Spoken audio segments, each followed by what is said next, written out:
guess what? We are on part 2 of my video series about how I ended up in Vegas, what I sacrificed, and all the things that happened in between that made me the person I am today. So before I get started with this video, first of all, make sure you hit that like button, and then don't forget to go down and subscribe to my channel. Also hit the notification button so that you can get notified every time I post something new, which I do every Friday. So come on in and join us on another Friday of me reflecting and talking. Hopefully it can be helpful to you. So I'm gonna pick this one up where I left off. And where I left off was, I'm here in Vegas. I'm here. Ah! And it's just a matter of what happened once I got here. Like, what changed? What did I do? What kind of life was I willing to lead at that time? So when I got here,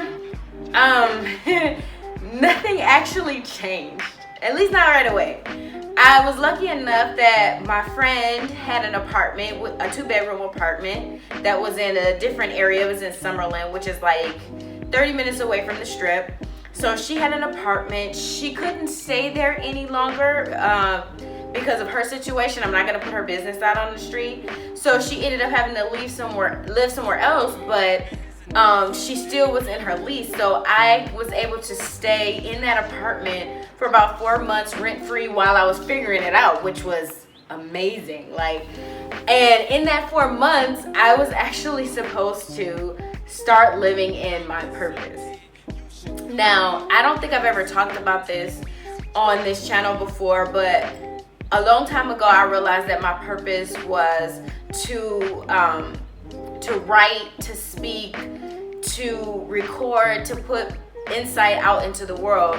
Like, I knew that I was meant to help people discover themselves and find their path some way with the lessons that I've learned in my own path. And I've known this for a while, and I just didn't know how to push that out or how to do it or how to go about it. I didn't want to seem too preachy or pushy on the people. I actually wanted to be authentic and just be a help and not a burden to people. So when I got out here, that's where I was supposed to start off at.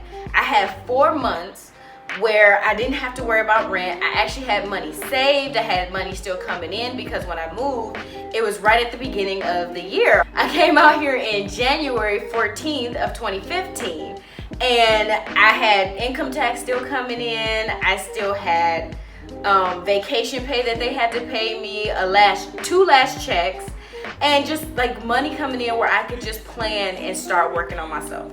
Not only that, but the job call that I had the day before I actually moved out to Vegas was scheduled to happen on, like I said, the following Monday. I got my car that Friday, and then the weekend came. That Monday I had my interview, and literally right after my interview, my furniture all arrived. So everything was falling into place. But because I had just moved from Detroit, it took them a lot longer to run a background check on me and everything because they had to do all of that in Michigan. So I had to wait about a month before I even knew whether or not I had that job. And in that month, instead of taking the time to start recording, instead of taking the time to write my blog, because I also write, or do any of that stuff, I started going on interview after interview after interview, and I was getting antsy. I didn't know whether or not I had gotten this job. I didn't know what was gonna happen. I was like, okay, it's been a month, I need to hear something. So I just kept going on these interviews. And let me tell you, I'm not like entitled or bougie or anything, but I have 2 college degrees. I have I'm not even gonna say how many years of experience in customer service and hospitality management. Like, it's a lot. And not only that, but I had glowing recommendations at every job that I had. And I actually went in on an interview where they offered me a hostess position. Now, there's no shade on people who, take those positions. Like, you gotta put your foot in and you gotta work your way up. But to think that I spent all this money on college, to think that I put in all this effort in training and learning and working just to be brought all the way down, to, you know, hosting. Like if I had came out here before I did any of that stuff, then that would have been perfect. But considering what my resume looked like, and they're like, oh, you can be a hostess here. Really?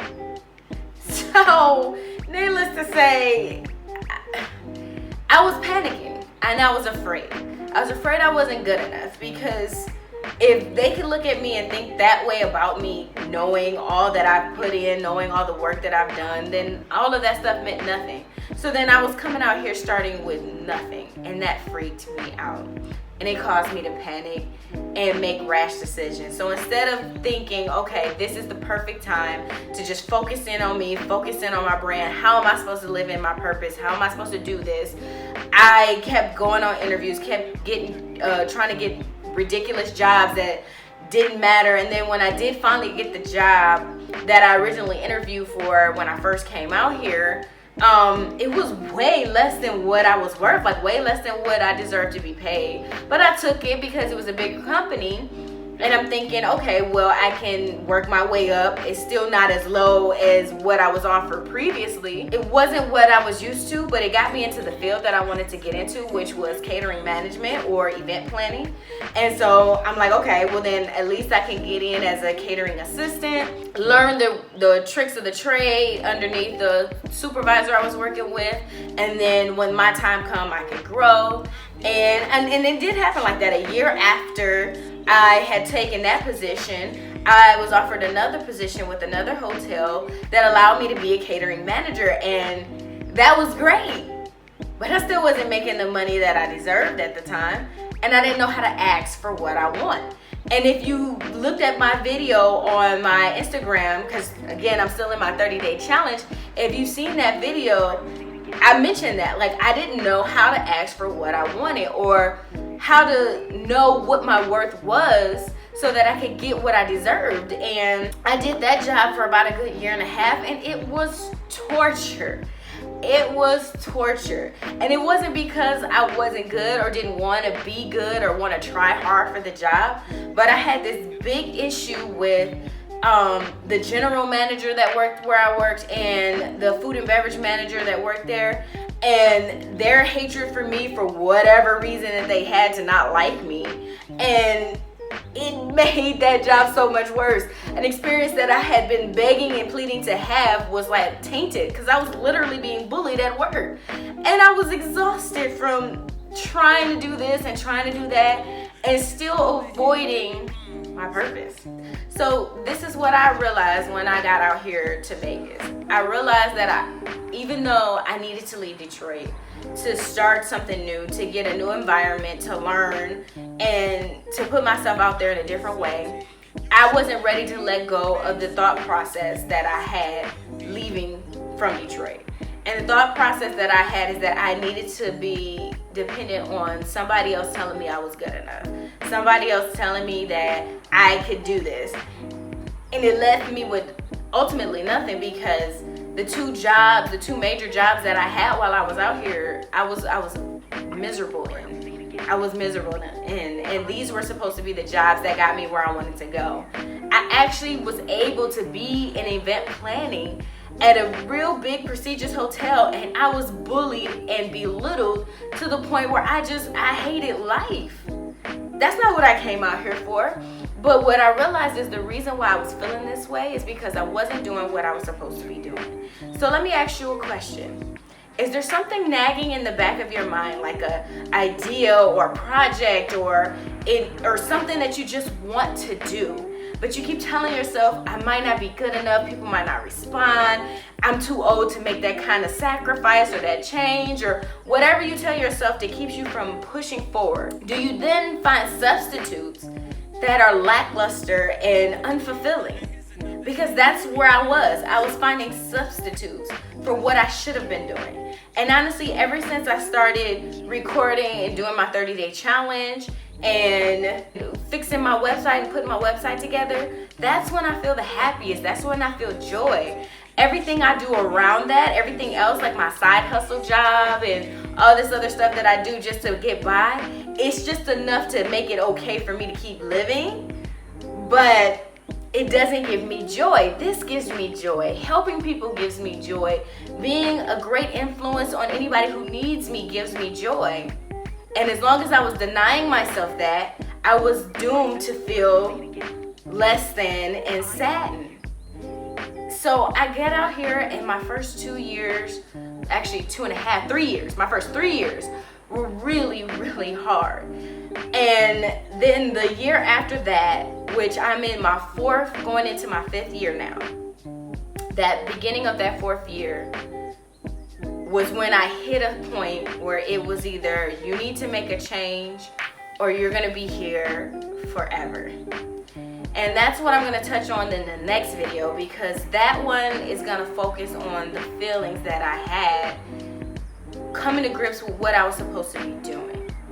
And I just wanna side note, listen, I'm not telling you to go ahead and quit your job. I'm not telling you to run away from your responsibility or just throw all of that stuff out of the window. What I'm telling you to do is what I failed to do when I had the opportunity at first, which is be honest with yourself. Be honest about what you're doing, what you're worth, what you deserve, and shoot for that. Don't take less than that. Because I did. I took less than that, and I didn't allow myself to be honest about the fact that I wanted more and that I deserved more.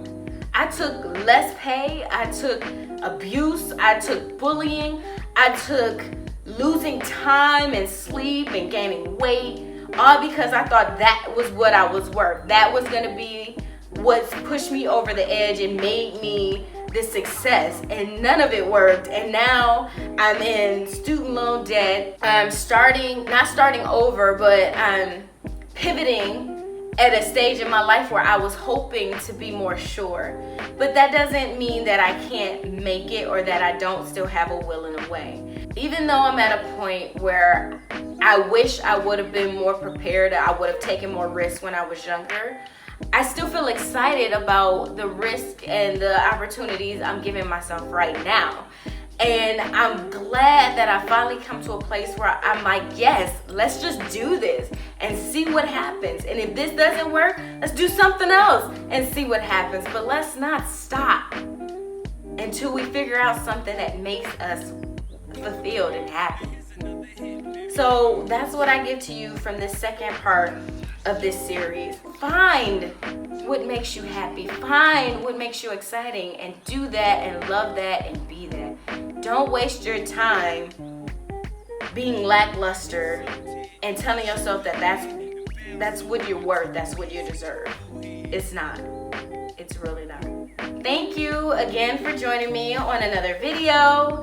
I will post the 3rd part of this series next Friday. But until then, keep up with my 30-day challenge, because in that challenge, I keep progressing on certain themes that actually will come up in these videos. And again, of course, subscribe and hit the notification bell. Bye.